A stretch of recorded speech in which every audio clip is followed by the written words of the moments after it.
feel really honoured to do this for Mike. So this is the story of Mike and Ju. Ju first saw Mike in the first year at John Mason's school at Recorder Club. She went home and told her mother that she had met this disgusting boy who played his recorder with his nose and was asked to leave by Mrs. Wade. They met again in lower sixth a couple of months after this photo was taken. I'm in the front there somewhere, just being very naughty, as usual. Ending up in the same form as neither of them had bothered to go in and pre-register.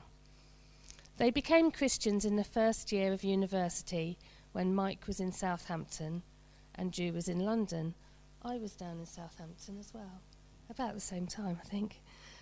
In 1990, they got married before Mike finished his degree and spent their first year of marriage having a complete blast in married halls, surrounded by fellow Christians. They moved to Stony Stratford and became involved in youth, introducing such activities as karaoke. Yay! The boys were born and things changed dramatically. All three had illnesses of differing severity, with Dan coming close to death on several occasions, and Ben forgetting to breathe for the first 15 months of his life. Another house move and a bad church experience led to many years without Jesus in their lives. Things with the boys were tough, so eventually they returned to Abingdon as nobody with any sense would babysit them. In 2011, they had a traumatic family event, and even though Mike was far away from God, he had his hand on events and stopped it getting too bad. Ju felt compelled to buy Mike a Bible, although she continued to seek a new religion and looked at everything from pantheism to Catholicism. I managed to say those words today, that's good. A neighbour asked Mike to go to Alpha, and although he couldn't face church, Alpha was great. He had a lot of laughs and fantastic table leaders. Alpha brought Mike back to church. He doesn't think he could have got back any other way. Of course, the boys now had a golden opportunity to take the mick out of Mike and set out to fill the house with tacky Jesus merchandise, including a cheeses grater, grow your own cheese, solar dashboard dancing Jesus, and an inflatable Jesus until Ju put an embargo on it. Mike didn't let them get him down and began a campaign of prayer, randomly accosting friends, second-hand car dealers, kayaking club members and shop staff, and praying for healing. Mike began to seriously look at healing and trained to do healing on the streets and street pastoring. He started leading the Christchurch ministry team. Everything pointed towards him being involved in healing in a big way. He bought loads of books and actually read them. Wow. Christmas 2016, Mike began to have difficulty swallowing his food. There was a lot of coughing, chugging of water, and admonishments to slow down and chew properly. Trips to the pub for a beer led to accusations from Ju that he was fibbing and was actually completely hammered. He laughed easily and at times inappropriately, but that was nothing new. I know that one.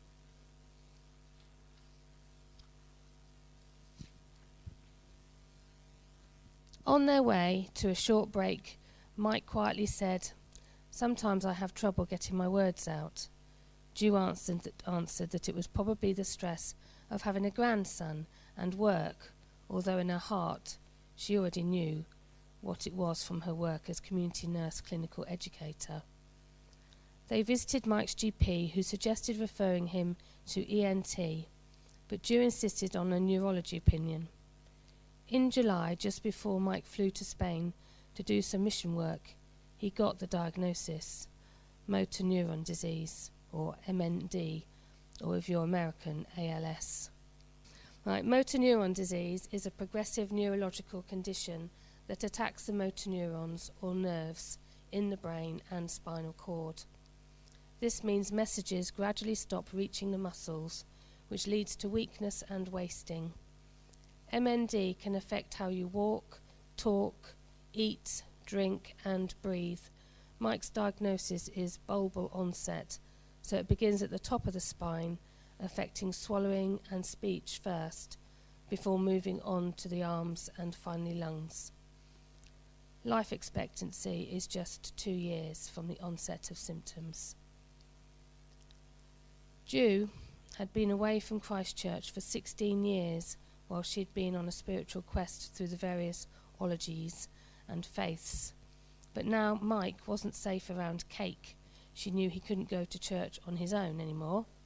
So Ju decided to go with him and fake it to make him happy. But God had other plans, and as soon as she walked through the doors, Ju felt as though she had come home. All her doubts evaporated, and the conviction she craved for so many years settled on her heart.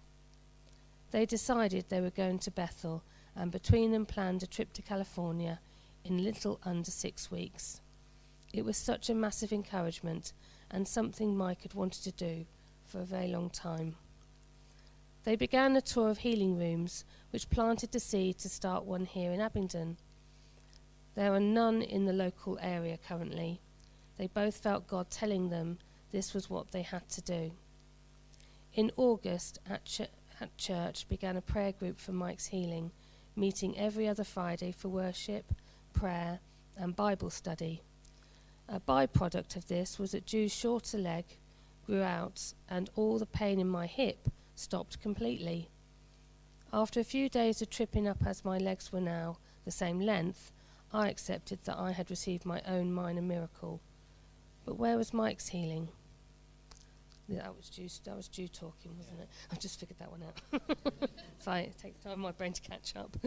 They are going through the grieving process, but through it all, they have a deep and grounded joy in life, and an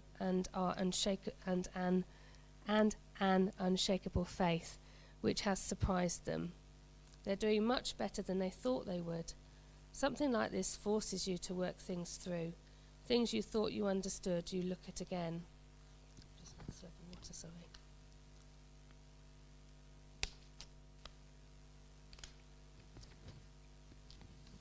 Mike decided to make a video to share his news so that everyone at work and at church knew his story and that he was happy to talk.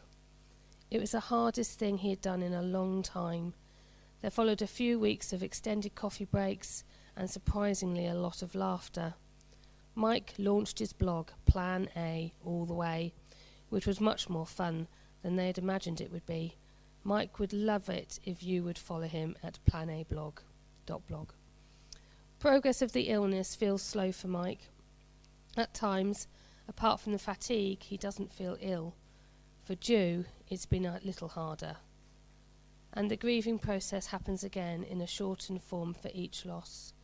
Eating out, walking into town, buying a riser recliner chair, and stopping driving, all markers of his deterioration. Compared to cancer, where the treatment is awful, MND care is all about making you comfortable and taking care of you. There is no medical cure. They have been humbled by all the love and support they have received. Does God heal? That suddenly works. I don't think it's been working all the time. Yes, not all of the time, but they know he does. They don't know why it doesn't happen every time, but walk in faith and in the belief that Jesus has already done the work. It's just a matter of time until they see it. And while they wait, they're going to have as much fun as possible.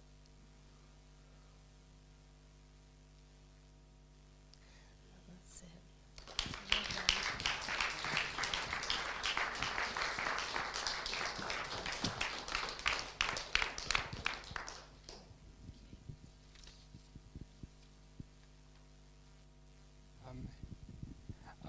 Much voice. It does make you think through your faith. just as Martin said, you have perfect faith, but when you get struck down with something, it tests the faith, and you ask all sorts of questions. Does God put this M.A.N.D. on me? And we work through that, and you find at the end, God is loving, and He definitely keep me going through all this, and surprise even me and Julia at times. So, yeah, sorry I couldn't do the speaking, but voice is rubbish. They give me a little gadget soon, but that's quite a big step. It sounds a bit like me, rather than Professor Hawkins. Thanks for listening.